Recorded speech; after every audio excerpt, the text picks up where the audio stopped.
Hey guys, come on in. I'm gonna go ahead and get started. So yeah, tonight I'm gonna do just kind of iconic films, like what makes an iconic film iconic, and what are some of the ones that are iconic to me, and what can I share with you about those films? So a lot of people ask, what films are my best films.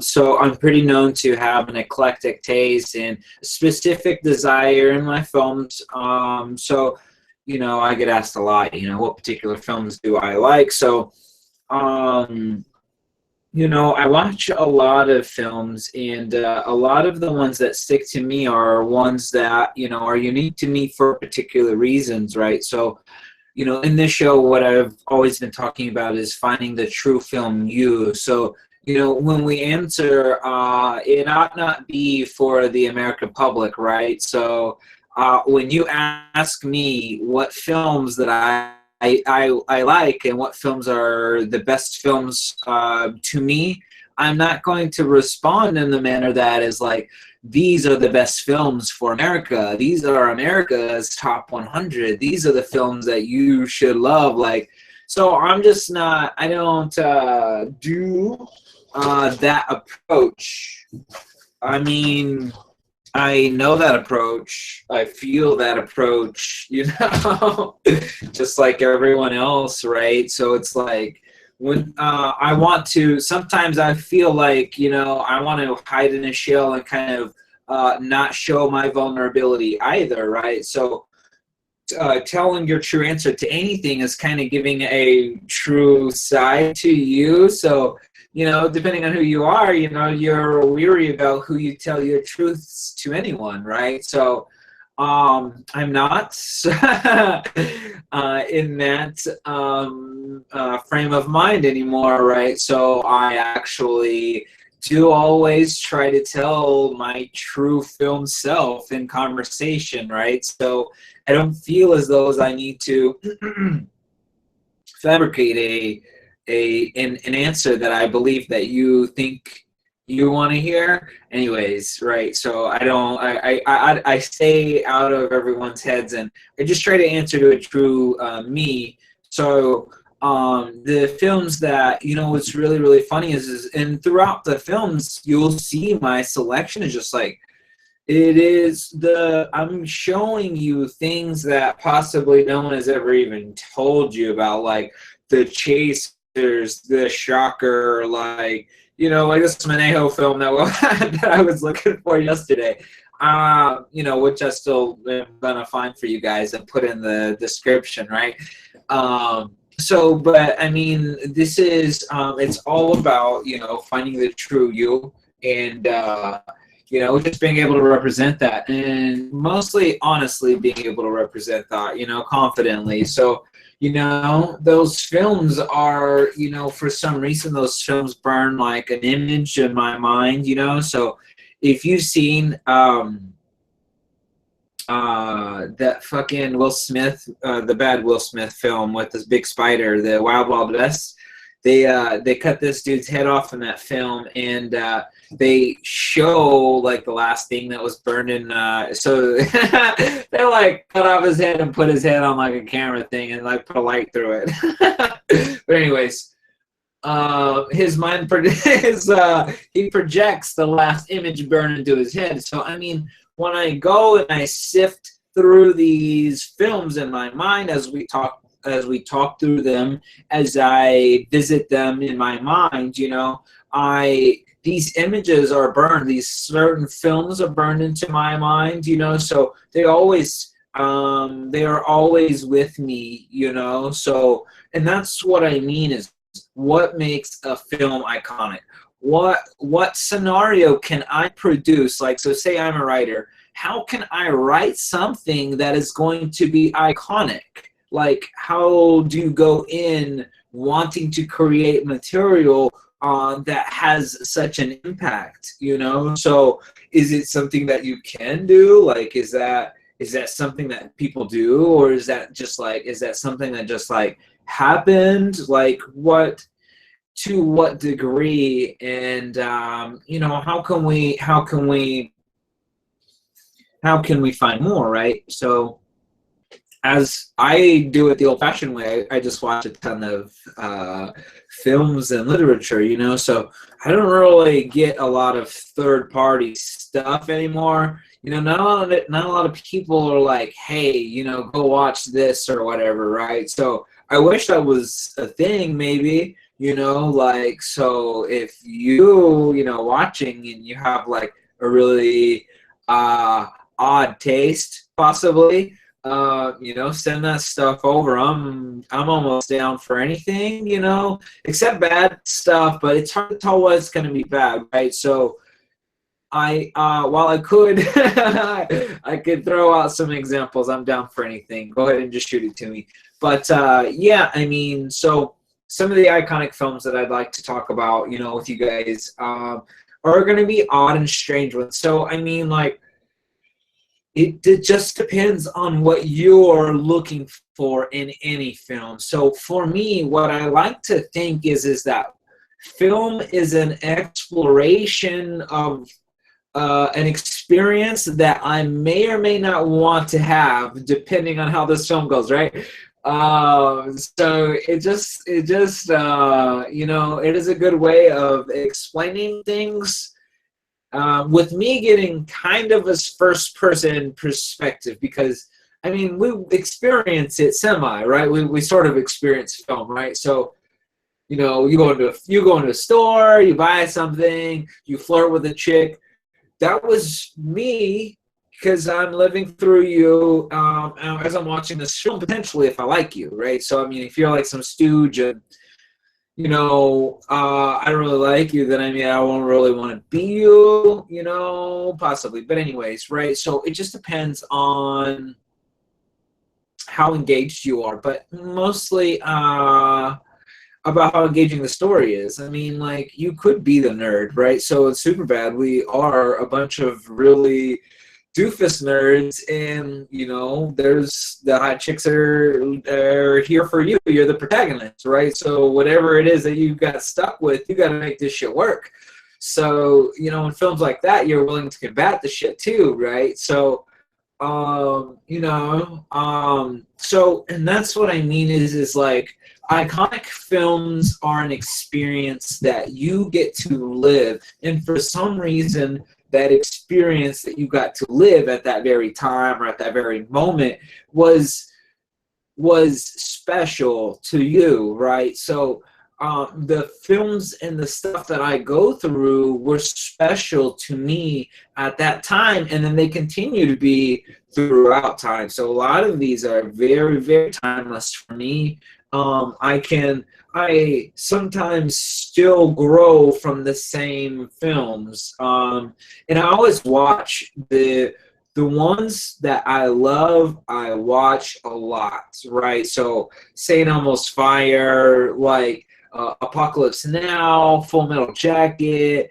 So, I was just going over some very obscure ones that I like as well, and those ones for me are it's Four Weddings and a Funeral and several others, you know, Forces of Nature. So Ben Affleck and you know I think it's Kate Beckinsale, but anyways, Ben Affleck's part in this film is I believe he has a fiance and like he's on the way to get to her and somehow.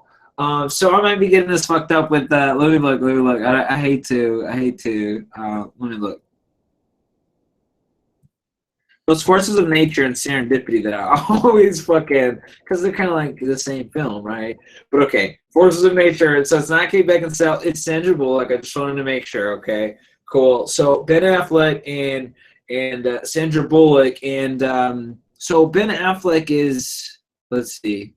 He's a soon-to-be married man, and like he's trying to get to his wife, and like all of these fucking occurrences keep separating him from her, right? So naturally, you know, it just becomes to seem like maybe they ought not be together. So films like that just are like so you get so swept up with these characters. There's like a storm and like they're so charming, and like, so whenever a character has a tryst, or whenever a character has a crush, so do you, and you get to live out these obscure experiences, and you get to still be your conservative, fucking on the couch, fucking don't do shit, you know, kind of watching and learning through observation type of person that you may or may not have been when you're fucking younger. I'm just kidding.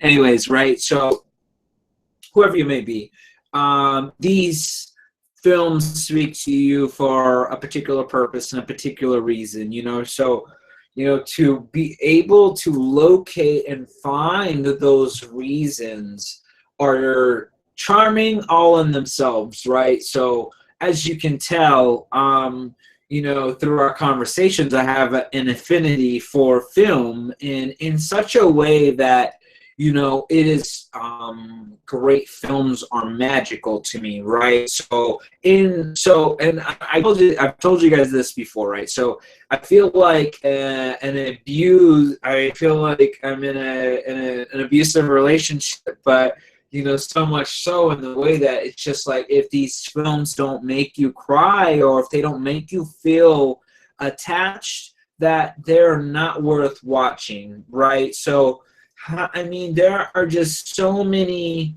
films out there that lack this depth. So it is amazing to find films that do have this depth. So I was thinking about it and talking about it earlier, but you know, the special things in this world that you have are the bonds that you formulate, and it's the same exact thing. You formulate bonds with all sorts of shit. So I just got a motorcycle. Me and that fucking motorcycle are like, you know, like we have formed a very nice bond. You know what I mean? Like, so the same exact thing with your anything that's your favorite anything, right? So your favorite toy, your favorite, so I have a Surface Pro right now, so you know, your favorite computer, your favorite program. So all of these things you form an affinity to, you form a special bond, you form a special relationship with, right? So, but these moments in particular also hold a magical moment in your mind, which, you know, it will never manifest to be, you know, like a pearl that you can carry or anything, but these are pearls that you do carry, right? So the best thing that you could do is find that and share it with someone, right? So cool.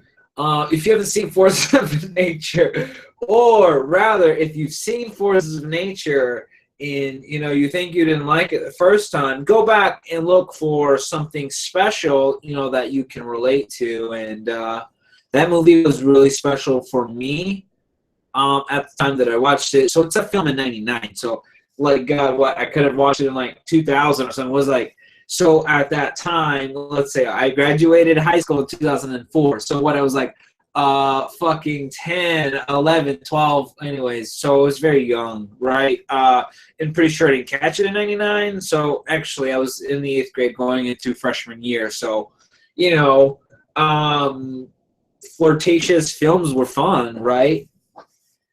But yeah, so I mean, a lot of films can be fun. So another one that I revisit constantly, and so that's the great thing about these films that you form these bonds with and these experiences with. So a lot of these experiences you yourself could possibly never experience, right? So Apocalypse Now.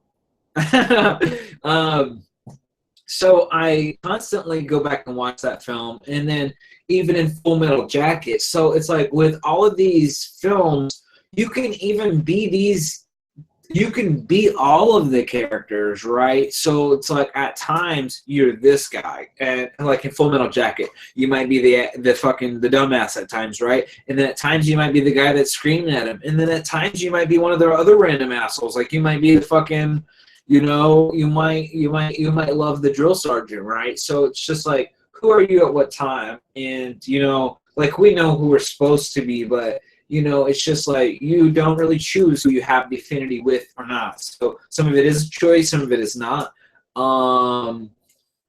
So it's just like any journey, you know. It's just like if it's like in Planet of the Apes. So it's like you feel safer with certain characters and not so safe with certain characters, you know. So like some of the betrayal we know is coming, you know, in Dawn of the Planet of the Apes and a lot of other films, right? So it's like you can tell a lot of the shit precognitively, right? So as you become good at watching films, and so I'm more about this shit. So I I know things that are going to happen before they happen, and it's like very, very difficult to surprise me. When you do surprise me, I'm fucking ecstatic about it, and I almost instantly love your shit, you know? So, and we'll call that as a play by numbers, right? So, because I am so savvy and familiar,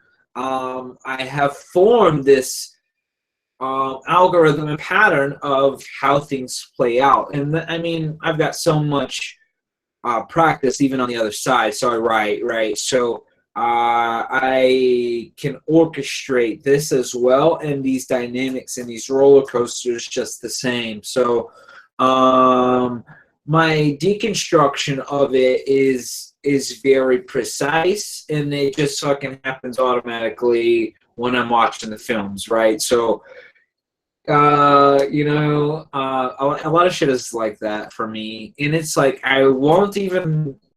I could be. I won't even know what I'm watching. I'll jump right in, and I can tell you almost instantly from the exact setting, from what's happening. Like I'm full to speed almost immediately. You know, almost in all of these environments, but because there's a familiarity in each, and they're each unique. So you have to be open as well. So if you see patterns, you know, you can't always call every pattern you see, right? So some patterns, you know, will just keep going by, but you know, you're just like running through the patterns that you know and that you have acquired, you know. So, but anyways, I love to add all new stuff to my repertoire, you know, so that is why I devour in the amount that I devour. So, and lately I've been watching.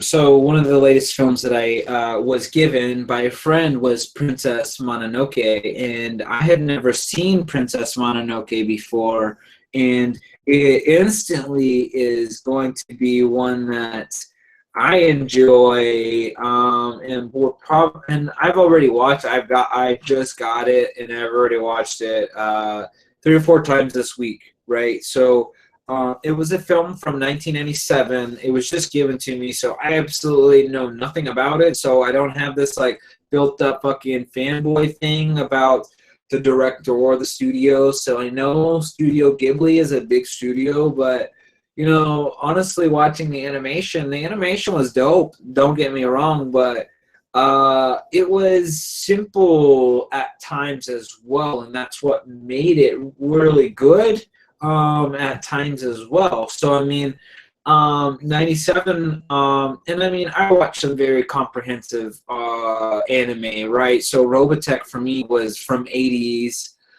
from 85. But yeah, so Mononoke in 97, like later, like for the animation to not just be like super crazy, bam, wow, like, you know, was so it was seemingly semi-retro, right? So, and the film was, so they're like using muzzle loaders and shit, like, which was really fucking cool for me. Because right now I'm watching The Musketeers on, you know, on Hulu, but that's it's a BBC show, and I would assume the time period is 1700s. Anyways, they're all on fucking horseback, and then there's muzzle loaders and shit, and then they're mostly using swords and shit all the time as a primary source. So they have to literally shoot and then fucking stuff it and then shoot. There's no like, there's no double yet. Okay, so anywho, So we're pretty early in the times, and even in this fucking Princess Mononoke one, we are as well. So the story on Princess Mononoke, we're watching when we first start. We're watching this boy on this prairie land, and he's on this fucking reindeer thing. And anyways, there comes this.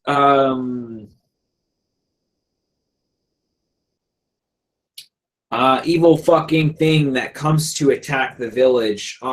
He tries to stop it before it gets to the village, and it touches his arm. And we come to find out all of this bullshit is like demons and fucking spirits and stuff. And so the boy's been tainted. So because the demon touched him, he will now become a demon and is cursed like forever. His clan tells him, and he's got to like leave and go and go to this fucking mystical place and try to fucking get it reversed. But yeah, they're just saying the possibility is not gonna be big. So he goes on this fucking journey, and his demon arm becomes fucking a nuisance and the savior at times.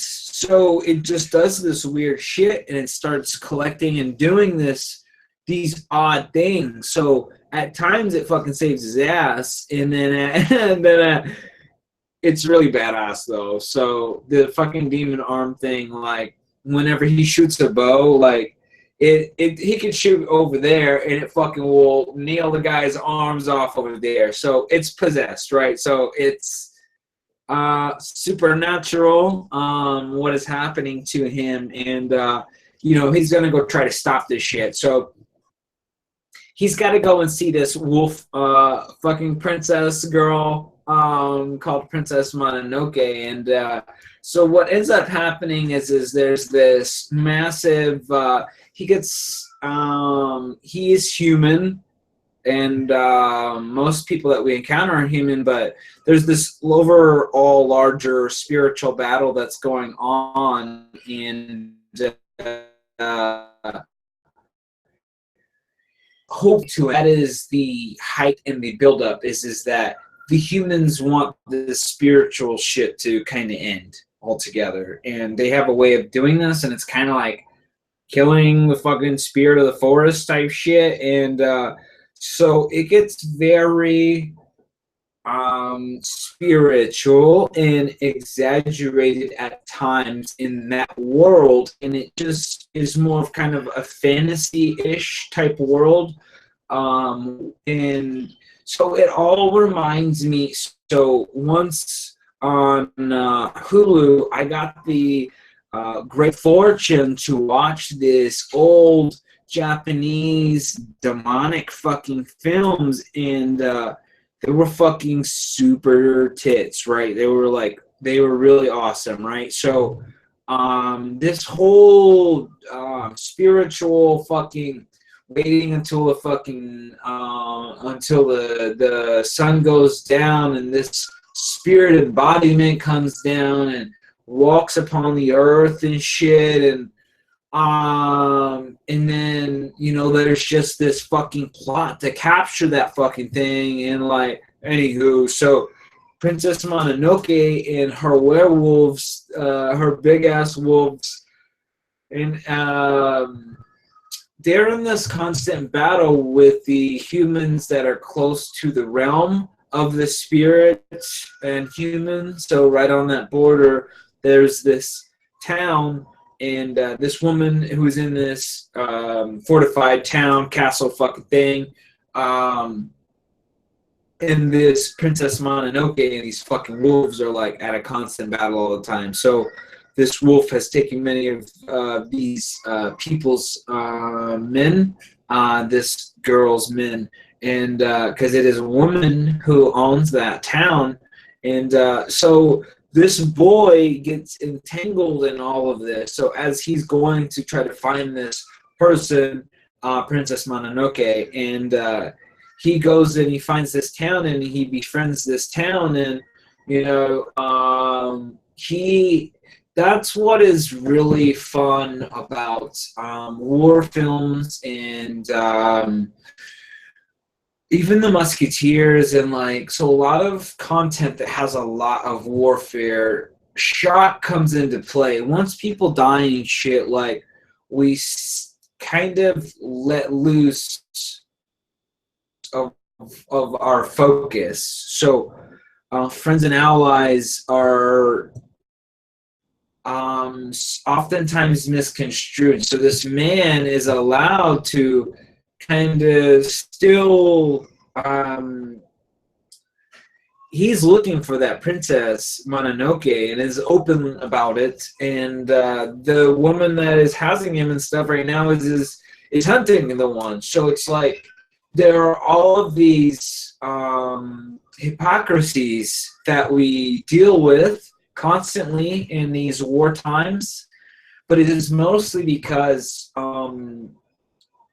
all of the characters are not complete tyrants, you know, so they are human, and this boy is oftentimes more human than human, right? So while some of us have a little more animosity than more, you know, he puts up with a lot, and he seems very monkish, you know, as opposed to the princess, who's very fucking savage because she's raised by wolves.